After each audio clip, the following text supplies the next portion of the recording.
Welcome to the EAA 491 chapter meeting. Today, let's see, we had an agenda, which is not showing because it was up on my online version of this PowerPoint, but not the one that I downloaded. But I wanted to welcome you, other visitors here. Looks like everybody's familiar. Bring visitors next time. Okay. Do's are due, and you can give them to Alan over here if you need to do that. Wanted to let you know about some upcoming events. So in March 23rd, which is a week from today, there's a fly out to Harris Ranch. And that's part of the Cessna 140 type club. It's a kind of a Cessna 140 event, but it's casual. Yeah, so it kind of open to people who want to come. Overnighting at the hotel there at Harris Ranch if you want to do that. Right. Mention the 140 club, you get the discount, $129 a month instead of $169. Okay, so $40 off for being mentioning the 140 club. Also, we have next month will be Vince Obadashian, who is the CFI. We'll be talking about ForeFlight and ADSB at this meeting, so you'll want to come to learn about that. And the month after that is the Airport Days and Young Eagle Fly-In that are parallel events. They're not actually connected, they just happen to be at the same place at the same time. If you are a pilot and can fly or wish to be part of the ground crew volunteers, contact Lloyd and he'll be able to get you plugged in. Make sure you have a certificate too. What? Make sure you have a certificate too. Yeah, you have to have a certificate for, in the last year you have to have done the training for safe care of children, basically. So that's part of the EAA dedication to making EAA a safe place for children to be. Perverts not allowed. It's a perverts, basically it's a perverts not allowed. The no pervert program. Yeah. So and what else? We have received a donation of aircraft related and aircraft construction related parts and pieces and tools from Steve Thomas. And you'll see them scattered around the hangar right now. We're going to inventory those and get a plan for making sure we use them in the best way for the chapter. So just wanted to let you know if you see Steve around, you can give him our thanks. And that's it. Normally we have the Pledge of Allegiance, but we don't have the flag anymore. This is kind of like a remodel, so we'll dispense with that for now, but we're going to reinstitute that once we get things a little bit better in the hangar. So here's the thing. I was going to talk with Jeff Willem. It's no S on the end, sorry. Jeff Willem about engine care and feeding. Unfortunately, Jeff informed me last night he was not sure whether or not he was going to make it, and I still don't know whether or not he's going to make it because one of his children is quite ill. So I'll be winging it instead. So I'll be your speaker. Are there any other announcements that, for the good of the chapter, that that we should attend to? Yeah. In 2 weeks, there's going to be a work party on the hangar. Oh yes, thank you very much, Jen. Yes, we're continuing the remodel of the hangar, and in 2 weeks, 2 weeks from today, we'll have another session. We'll get those, probably these countertops on, I think. And Glass cabinets and countertops and plumbing. and plumbing, and that would be great. So, yeah. Jeff Williams is going to be doing some work on an aircraft we're restoring in the A hangar row on Thursday the 21st. And anyone that's interested in observing and asking questions about what's going on and why it's being done is welcome to come and observe. Okay. All day Thursday. Okay, so Thursday, Jeff Willem with Sam Burke. Talk to Sam Burke if you're interested in details, but it's going to be starting at 9 o'clock, hangar A5.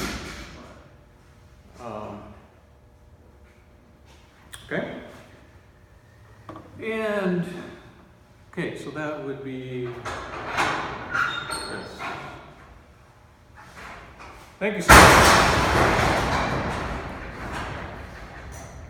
Someone want to close that other one, and apparently they're wanting to get an airplane by.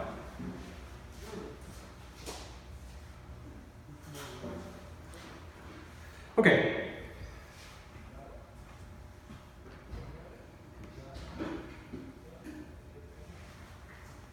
Okay, so on the front of most airplanes, there's a fan, a big fan, and the purpose of that fan, the sole purpose of that fan, is to keep the pilot cool.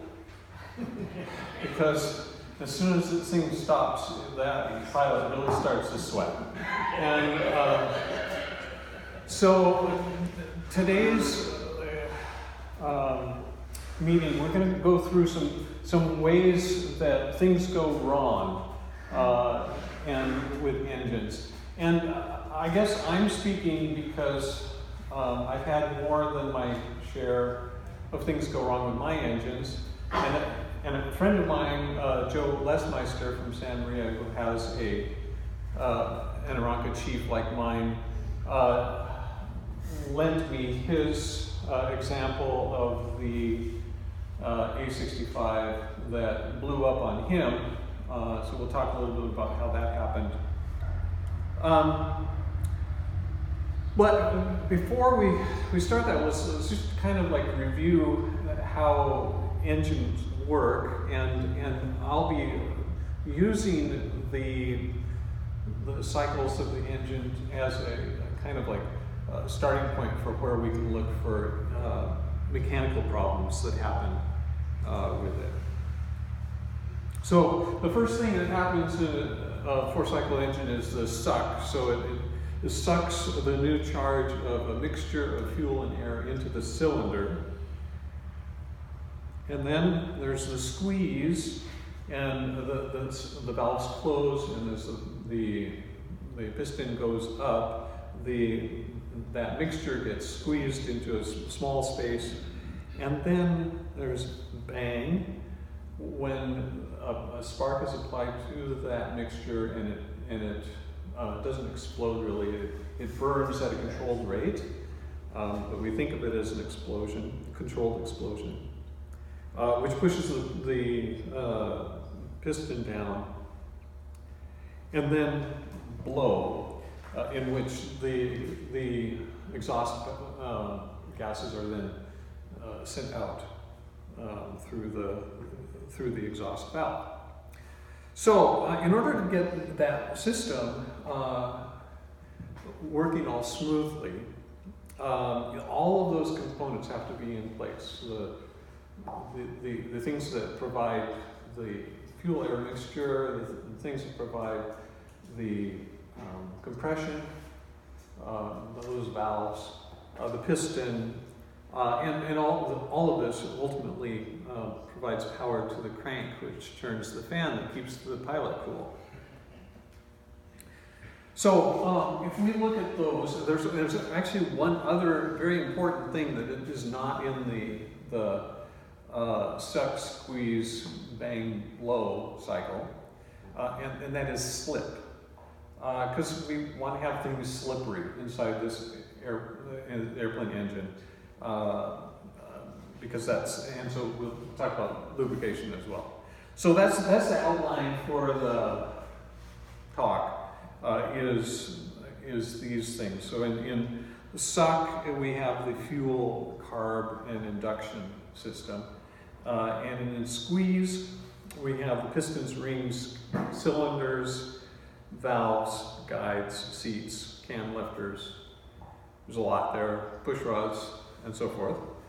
And bang, we look at the magneto, ignition wiring, spark plugs, and blow, we look at the exhaust systems. So that's where we're going with this.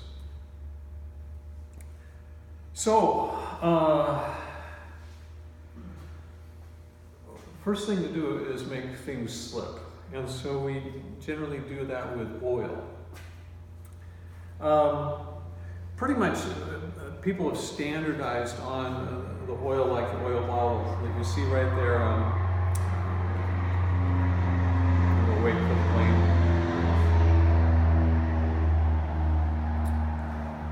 Aeroshell 150 W, or the Aeroshell 100, or 15W 50, which we've got a multi-viscosity oil there. Modern oils are just amazing in comparison with the oils that were available when these engines were designed. So they were designed in the 30s and manufactured in large quantities in the 40s and some in the 50s. And then it trickled off, but most of our stock of engines for small airplanes is from that design era.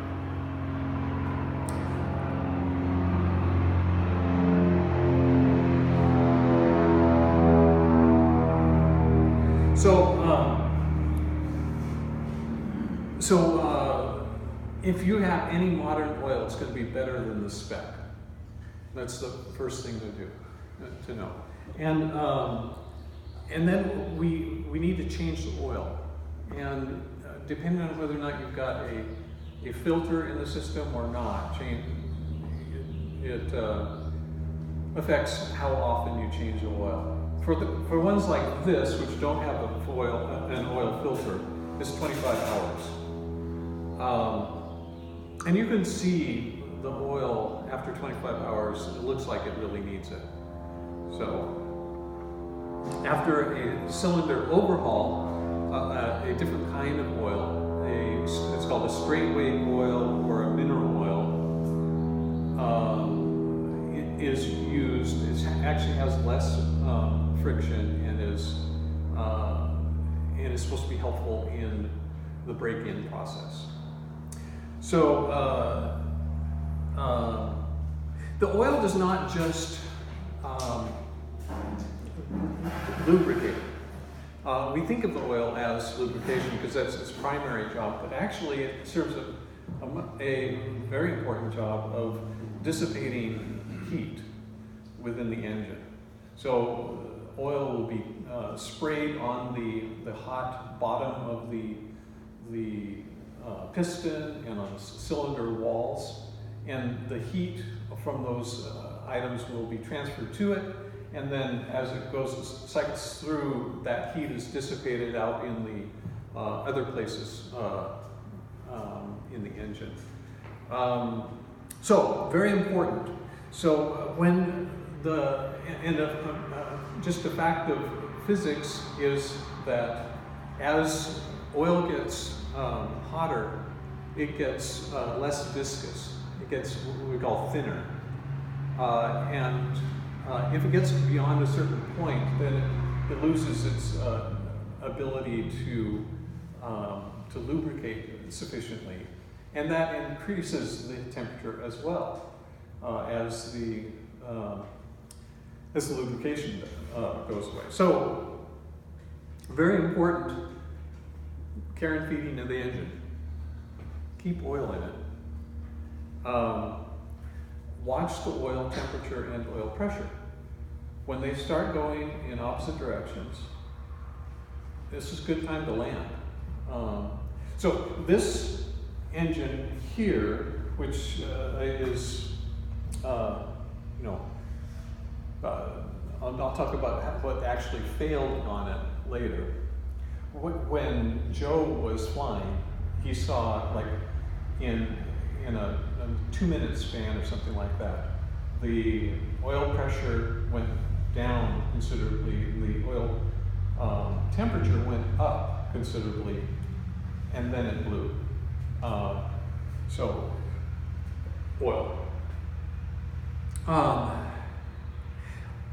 Not a problem that we usually have here, but too high in oil pressure could also be a problem. So I occasionally fly in Alaska, and when the temperature is very low, it actually can be, even if you preheat the engine to get the oil at least a little bit warm, you can have it be so cold that the engine won't have enough heat to reduce the viscosity of the oil enough to fly. So that's a problem. Yeah. I didn't know if it was already asked the question about what temperature is it too low to? I mean, is it just in the manual, or does it vary on engine? Like, what temperature would be too cold where you need to preheat before starting? Oh, preheat? Yeah. Yeah, preheat below about 40 degrees is probably a good cutoff. And I forgot to do this big disclaimer. Let me do this disclaimer. I am not a certified aircraft mechanic. I don't even play one on TV. So, but what I'm giving you has been transmitted to me by at least a dozen mechanics who have worked with me over the years on my airplane. So, that's it. I know that my brother-in-law, he won't fly the Cessna when it's below 25 below in Alaska in the winter. Yeah, he won't fly. I mean, yeah. That's cold. The heater won't strong. Let's see. Okay. In the A65, this is the 65 horsepower Continental engine here. On the bottom of the cap to the push rod,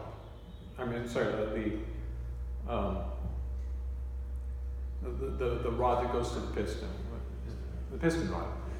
The piston rod and cap was not drilled in the original A65s. And at the A75 and above, Continental made a small hole in that cap in order to spray oil on the opposite cylinder more effectively, and was able to deal with the additional heat associated with the 75 horsepower. So, if you were, putting together an engine, even the A65s, they drill them all now. John, would you show us where that is? Yeah, so here, you can kind of see it. So here's your piston rod, and on the back side there is a cap.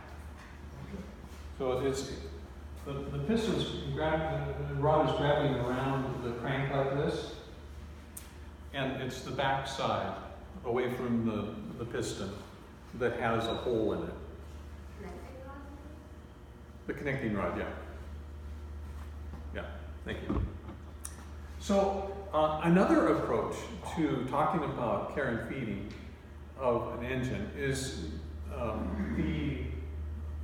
the approach by engine systems. And so this is an illustration from the Continental Tips on Engine Care, which I highly recommend reading.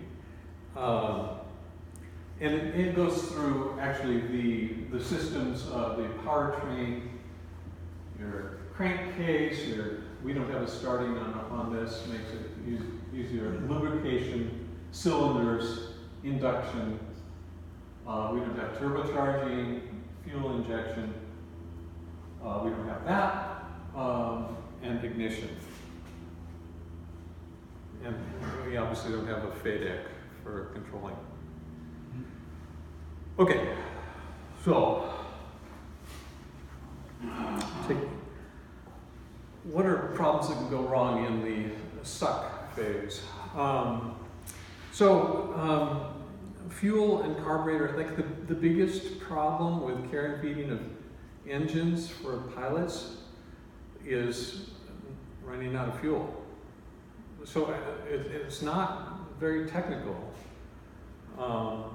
but running out of fuel is a cause of a lot of fan failures. So and I will tell you a story where this almost happened to me and to Sam as we were flying from here to Casa Grande, Arizona. So we were flying in his airplane. It had a 75 horsepower, 85. It had an 85 horsepower engine, and my airplane has a 65 horsepower. I get about 4 gallons per hour. He and I were flying, and our next destination was Apple Valley. We ran into headwinds. So, these things kind of stack up as it happens. So we ran into headwinds, and I'm looking at it's probably a little more like 4.25 gallons per hour. I don't really know. Sam had never really drained the tank, done a full gallons per hour estimate on it.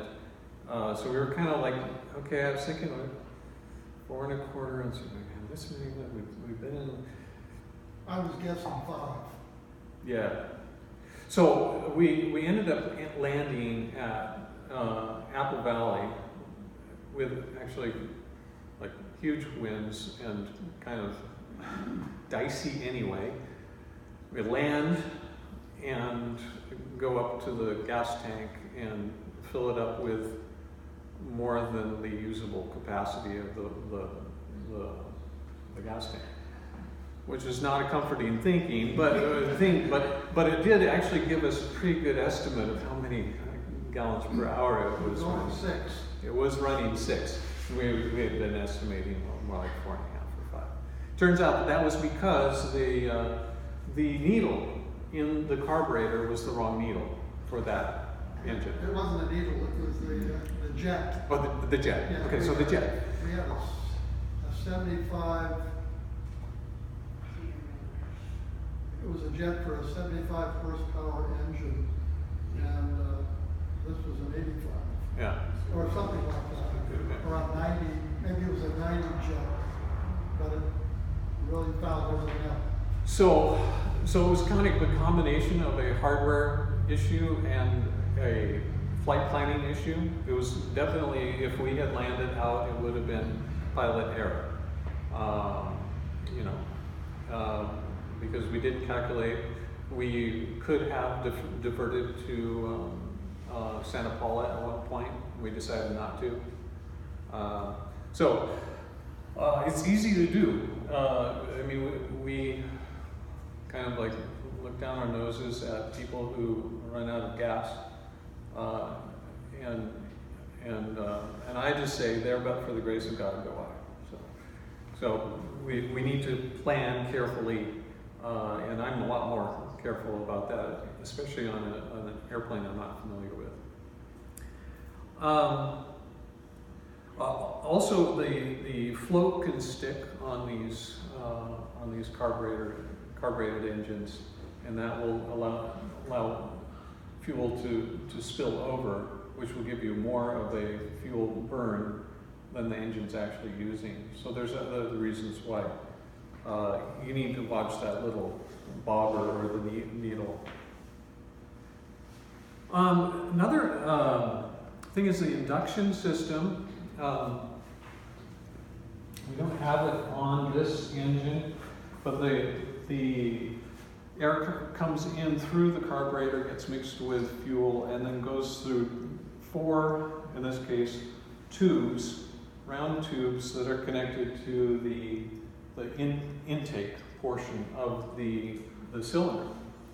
So here's a intake portion right here, and there are these rubber tubes that are clamped down over that. That's actually a fairly common problem, especially with these small Continentals.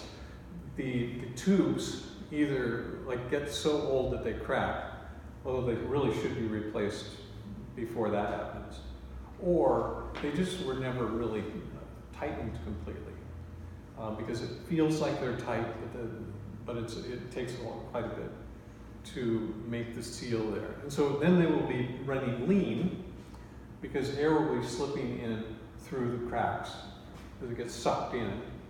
And that will incur, a lean mixture will cause your engine to run hot. And this cylinder, you can see evidence at the exhaust that it's actually been running lean, it's been running hot. And that will stress everything in the engine. So induction system, that'd be a good thing to check, even between annuals. Okay, squeeze. Squeeze is where most of the action happens. Pistons and rings. Common thing that happens is the rings inside, there's usually 3 or 4 sets of rings in a piston, and they're supposed to be free to move inside the channels that they have in the pistons.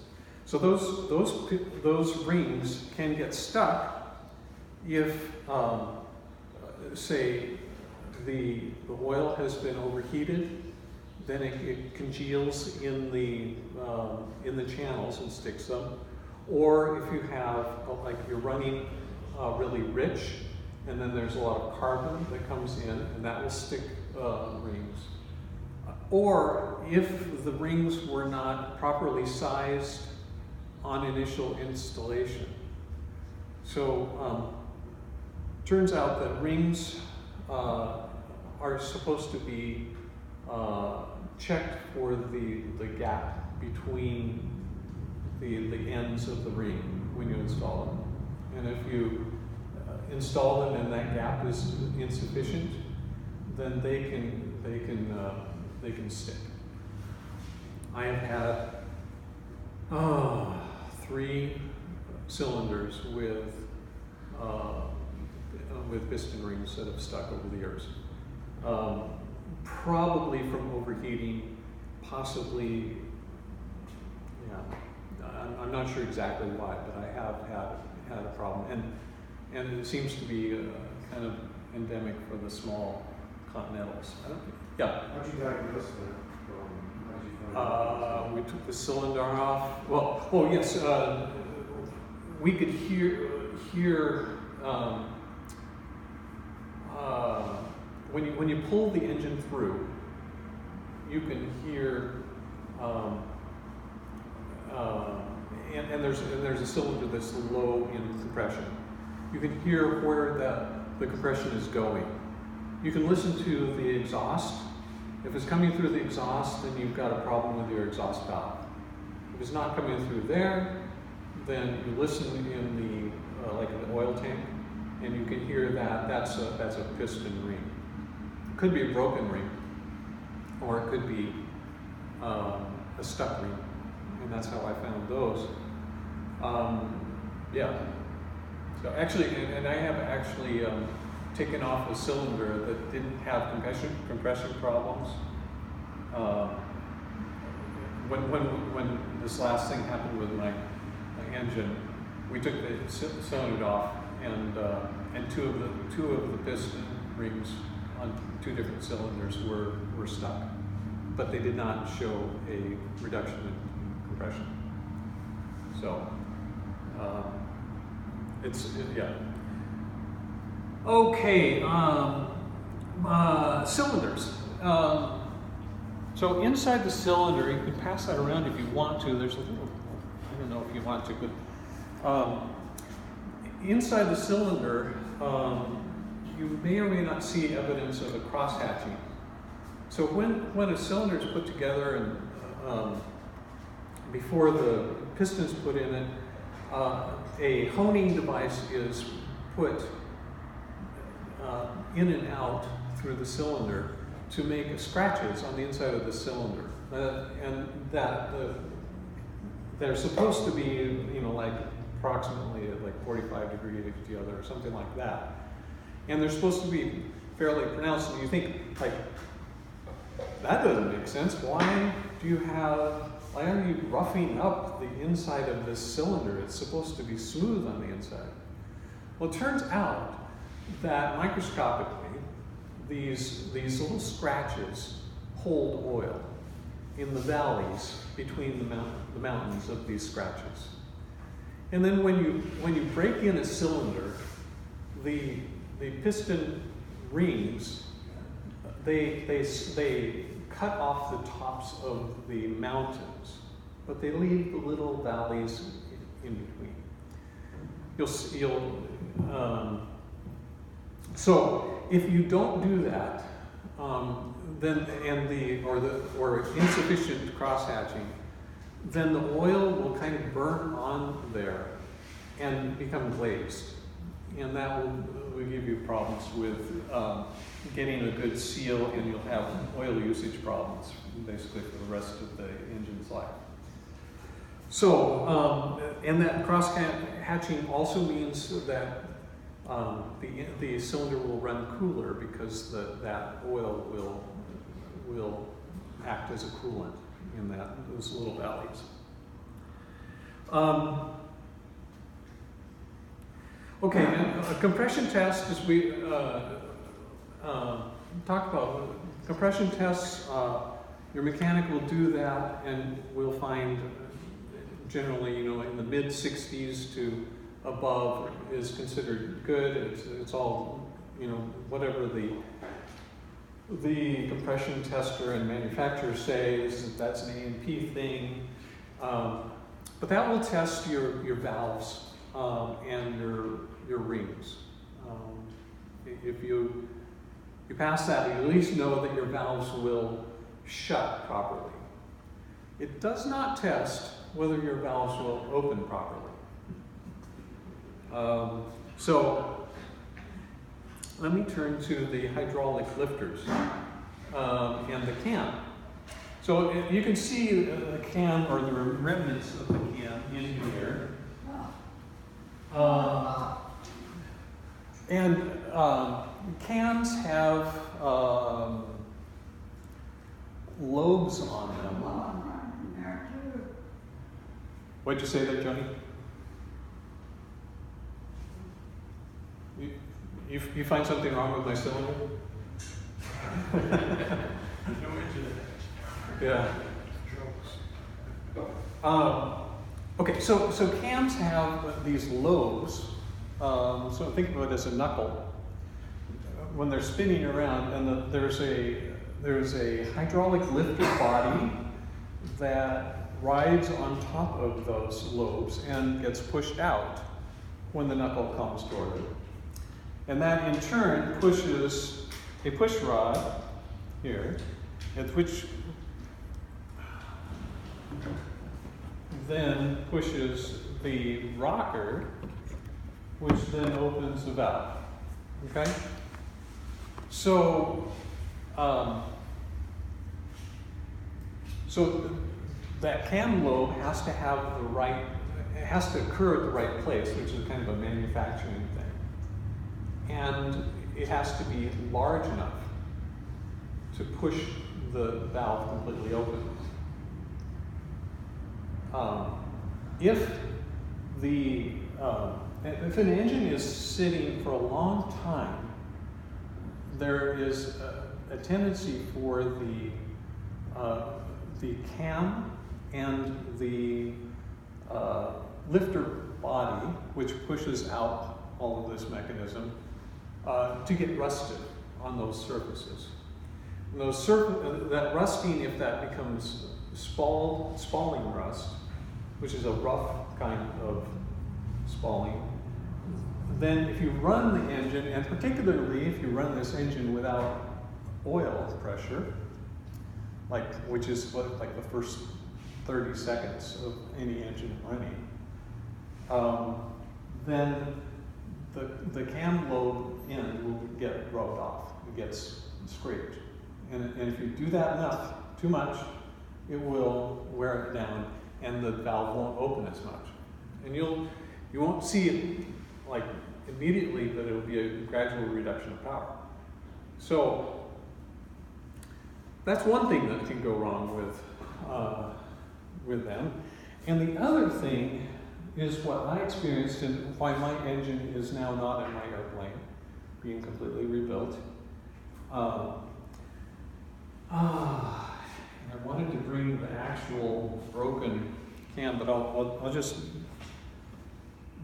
show you the end results of it. I'll pass this around. You'll see in this, there's a cup. This is the cup that the push rod is supposed to go into on the cam lifter body.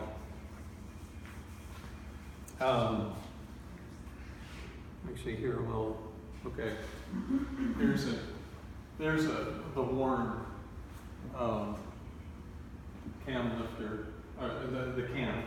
So this lobe is no longer sharp like that one. It's been worn down. This is not mine. And this is falling on the hydraulic lifter body. So that's bad. This is good. What is spalling? What's it? Spalling? Spalling. It's a term for like pieces of metal being broken off as a result of corrosion. Gouging. Gouging? Yeah. Yeah. Sometimes spalling can actually be like from the inside out, so it doesn't necessarily be. But it's severe corrosion. Where were we? Oh, we were looking at. Yeah. So in my case, the hydraulic lifter is inside the case. You have to split the case in order to put them in and take them out, right? So it's once you put the case together, there's no getting at it. And we are still unclear on how this happened, but in some way that hydraulic lifter body got damaged on the side of the body, which then allowed that cup, which you see that's really stuck in the side of the little housing, that it allowed that cup to shift to the side, and then eventually like spit out into, and it got like spit into that when the engine was hot, so it got jammed in there, and now it's cold, so it can't come out. It's kind of heat stuck in there. You'll also notice on that it broke. It made a little crack in the housing. And if, say, that happened and somebody like repaired it and didn't see that, then that engine would leak oil from that, and people would be like, what in the world? But it would be from that little tiny crack. In any case, somehow that lifter body got damaged in such a way that the cup went out. And then, of course, you're missing a part of the valve train there, and so the valve was not opening. And so I could not get over 1800 RPM no matter what we did. We tried timing, 3 times we tried retiming it. Is that the cup? Yeah. And I mean, we replaced the carburetor. We did everything, and finally it was like it just doesn't look like the valve opening. And then Jeff Willem, who would have been here, he said, I asked him to check the spring compression, thinking maybe that the valves weren't closing. Well, it wasn't that they weren't closing, it was that they weren't opening. So he looked down there and goes, that does not look right. And so then I removed the engine and found the problem. So other things that can happen in this squeeze part is a valve, exhaust valve particularly, tend to be burnt. Sometimes this is because a piece of carbon gets stuck underneath the valve, and so it doesn't close all the way. And then when the gases burn, and instead of being held inside the cylinder, they rush past this obstruction, and they burn a little bit of a groove in the seat of the where the valve goes. And once you get a valve like that, then it'll look asymmetrical. You can see it on a boroscope without having to take the engine apart to see this. You can see that this edge here is this color, and if they get really bad, this is a really bad valve. That's where the metal it's gotten so hot that the metal has started to alloy has started to remove some of its components, so it turns this green color. This is bad. This is also bad. Scuffing on the side of the cylinder, and this is from a stuck piston ring. And then, of course, it goes from bad to worse when that happens. Okay, let's see. Do I have anything else here? Oh, you can also get bent push rods. The ones that open the valves. Those can bend if the valve is stuck. If you have a stuck valve and it runs, it can bend the push rod. So, and that will exhibit itself as the valve won't open as far as it should. So you get lower power. We have to measure how far the valve is opening. Okay. Bang. So this is the process of actually igniting the mixture. Magnetos fail. Magnetos, I think, typically need to be refurbished every 500 hours. So there is good reason to do that. They have a induction coil. Is it? That's what it is. They have a component on it that has a limited lifetime on it, and so you need to look at that. Also, some of them have wear on the parts inside, the physical parts, but it does need to be done. I've been really happy with my slick mags. But I did send them back in when I last rebuilt the airplane. Grounding problems. This is actually a problem of too much bang or bang when you don't want it. Because of the way that magnetos run, they always give spark unless they're grounded. And so if the wire that grounds them, which is the thing that you have for the ignition switch, is bad, then the engine is hot. So it's all, I always see these pictures in magazines and everything of these pilots happily draping their arms over the propeller of their airplane for a glamour shot. Like, oh, that just makes me hurt, because you don't know whether that is hot. You never know whether or not a propeller is hot. So always treat the propeller as if it's going to be a big meat cleaver and cut you in half, because it could, and it has a number of people. So that's a too much of a good thing for magnetos. John? Yeah. A question. What is your take on shutting the fuel off instead of leading out the engine as you shut down? So there's no fuel in the carburetor. Yeah, I think it's kind of probably airplane dependent on whether or not that's a good idea.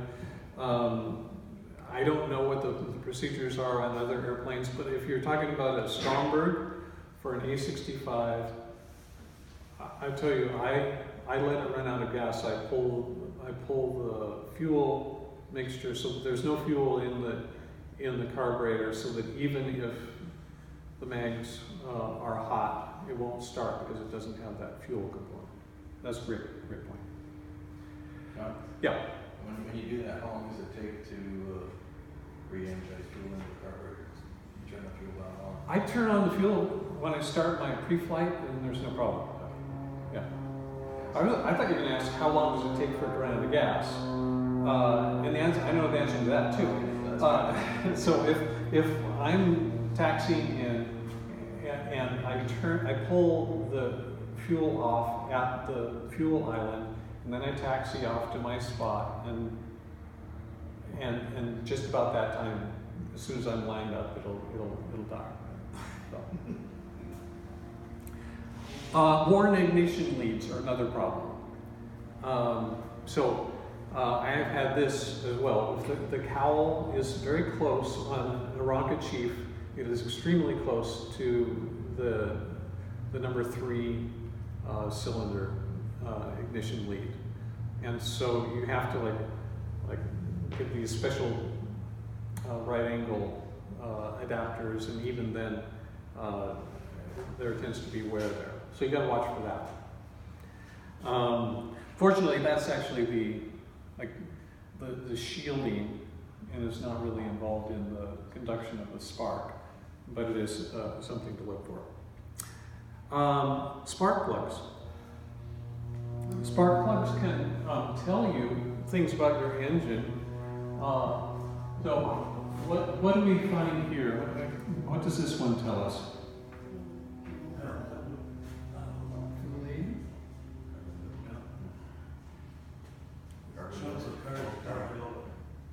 That's actually lead buildup, but yeah, carbon will look a little bit different. But this is a lead fouling. Yeah. So in that, how about this one? Oil fouling, which means you have maybe a broken ring or an oil something with the oil control, or the piston rings were installed upside down, which is easy to do. As it turns out. What about this one? Little lean. That's a little lean. Yeah, because there's not enough of the fouling. So yeah. And then we have the blow phase. Exhaust system. I don't have much to say about exhaust system, except you really don't want carbon monoxide in the cabin. This is a bad thing. Also, it turns out that exhaust can ignite oil. And having a fire in the, under the, you know, under the cowl is not a good thing. Unless you're in an airship. Unless you're in an airship, yeah. Sounds constructive. So, anyway, let me show you this, just to show you that it can happen. That's an exhaust, a cracked exhaust system. And I'm also sharing personal experiences. So, I'm going to say it was back in 2004. I was flying a friend's a rocket chief. Same engine, has the mild steel exhaust that's kind of Y-shaped, standard exhaust. That exhaust has an airworthiness directive on it that it needs to be inspected on a regular basis for a crack at the joint, because the welds over time may crack. Well, I was flying this friend's airplane. I was out over somewhere between Point Conception and Buellton. I was coming back from a pleasure flight out there, and all of a sudden, like, you know, really noisy, and things just did not feel right. The engine was like working fine, oil pressure's fine, temperature's fine, but I could tell something was not good. And so I pulled back the throttle and things smoothed out at about 1600 RPM, which, as it turns out, the rocket chief can maintain altitude at sea level at approximately 1500 RPM. So I was going about 60, 65 miles an hour, and I go, okay, so I'll get to the ground. And then it started smelling like smoky. And so I opened up all the windows. The Ronk is a pretty ventilated airplane anyway. But anyway, and it was only, you know, like, is it 10 minutes from the 101 at Buellton to here? And I came in and landed, and I go, what in the world's going? And found that one of the exhaust stacks had let loose, and somewhere over at Buellton there's this piece of tube. But that was because of this exhaust problem. So now let's have a story about this engine, which is not my story, but it's my friend Joe's. So Joe had rebuilt his airframe and was flying with this engine, which is the one that came with it when he bought the airplane. And he was flying to Shafter Airport at Bakersfield, Mittner Shafter Airfield, with his friend, I believe it was Les Hill, was flying in his Cessna 140 next to it. 5,000 feet over the Los Padres National Forest, wilderness, bad stuff. And he saw the oil pressure goes down and the oil temperature goes up, and that's always a bad thing. And he's thinking, maybe I should find a place to land.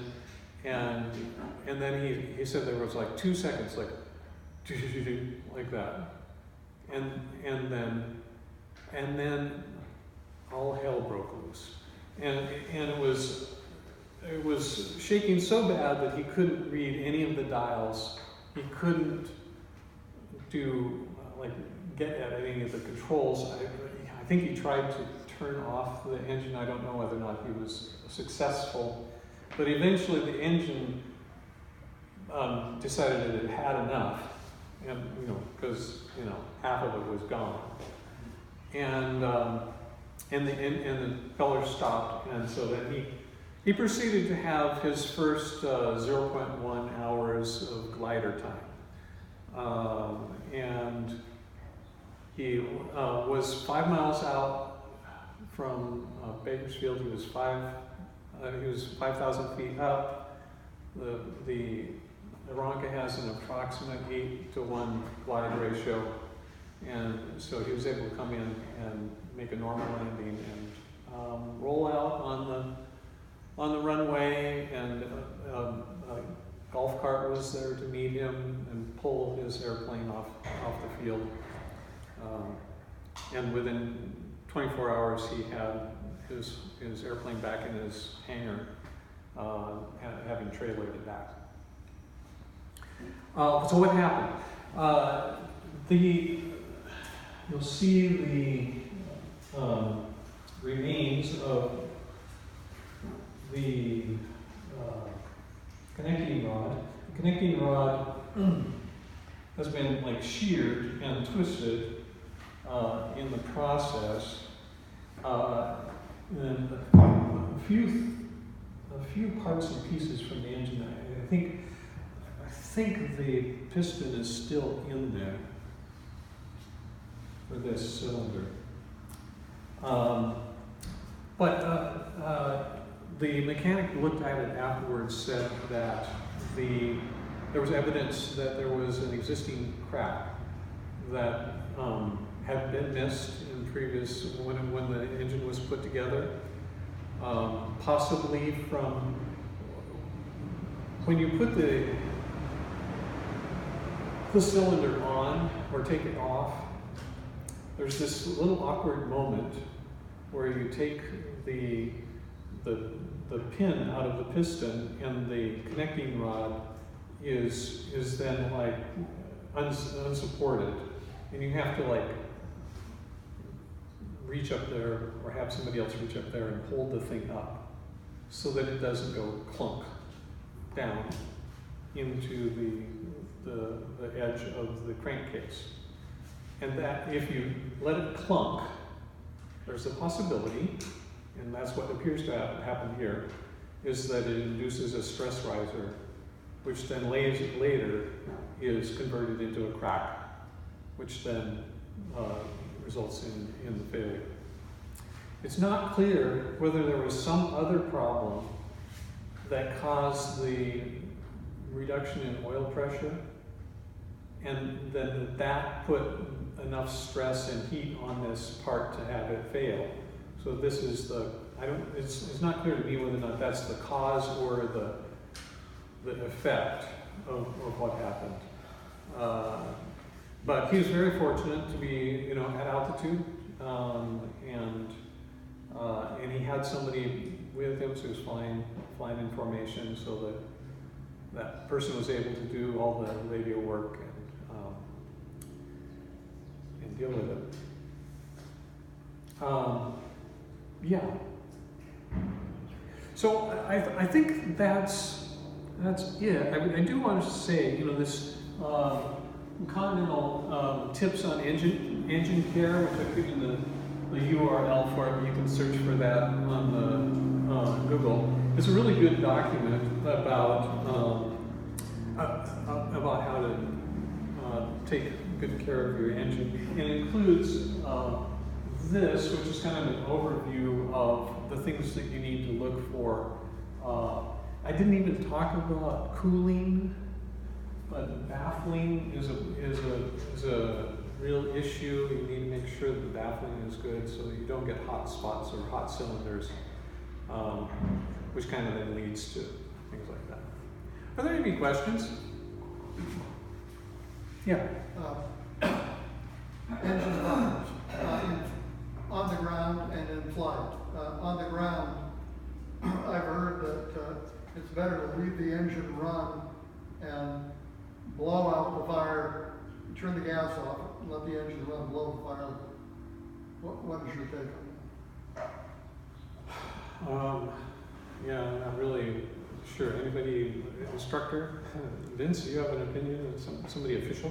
Can you repeat the question, please? For an engine fire on the ground, is it best to like leave it running, turn off the fuel? It would depend on the severity of the fire. But I would, as an instructor, I would say, you know, I have not dealt with anything like that. If you're pilot in command, I would say that use your best judgment. If you have access to fire extinguisher, you know, what's causing the fire, usually fuel is involved, so eliminate that. On a jet engine, you have a switch, cuts the hydraulics, fuel, everything like that. You want to get rid of the source of food.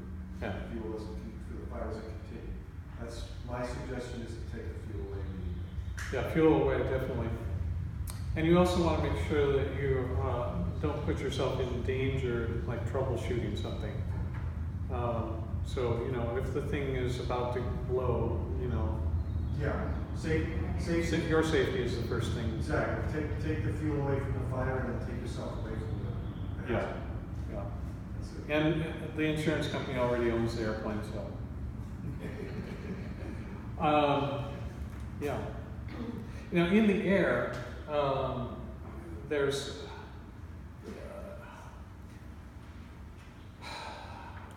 get on the ground as soon as possible. That's the only thing. When I was up in Alaska near Russian Mission, there was like there's this burned scar near the airport.